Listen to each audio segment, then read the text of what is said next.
প্রিয় দর্শক, ইতিমধ্যে আপনারা জেনেছেন যে অস্কার জয়ী মিউজিক ডিরেক্টর এ.আর রহমান তার ২৯ বছরের বিবাহিত জীবনের ইতি টেনেছেন।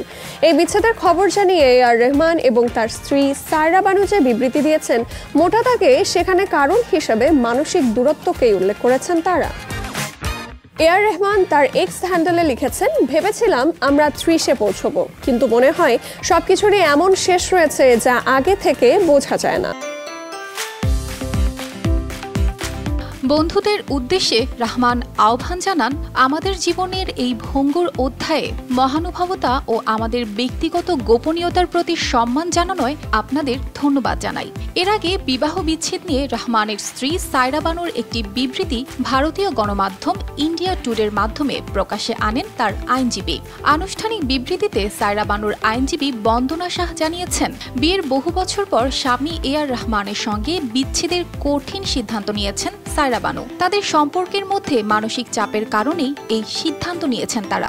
একে অপরের প্রতি তাদের গভীর ভালোবাসা সত্ত্বেও এই দম্পতি লক্ষ্য করেছেন তাদের মধ্যে দিন দিন দূরত্ব তৈরি হয়েছে, অনেক ব্যবধান, যা এই মুহূর্তে কোনো পক্ষই পূরণ করতে সক্ষম নয় বলে মনে করছেন তারা। উভয়ই আপ্রাণ চেষ্টা করেছিলেন মিটিয়ে নিতে।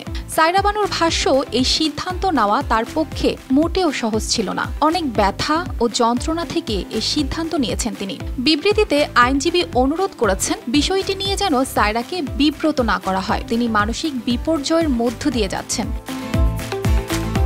১৯৯৫ সালে সংসার জীবন শুরু করেন এ.আর রহমান। বিভিন্ন সাক্ষাৎকারে শিল্পী জানিয়েছিলেন, সায়রা বানুর সঙ্গে বিয়েটা হয়েছিল পারিবারিক পছন্দে, তার ব্যক্তিগত পছন্দ বা প্রেম নয়। মায়ের পছন্দে বিয়ে করেছিলেন তিনি। সিমি গারওয়ালকে দেওয়া সাক্ষাৎকারে রহমান এমনও বলেছিলেন, স্ত্রী সায়রার সঙ্গে তার কিছু সাংস্কৃতিক মতপার্থক্য রয়েছে, যদিও তারা বিষয়টি সামলে নিয়েছেন বলেও জানিয়েছিলেন।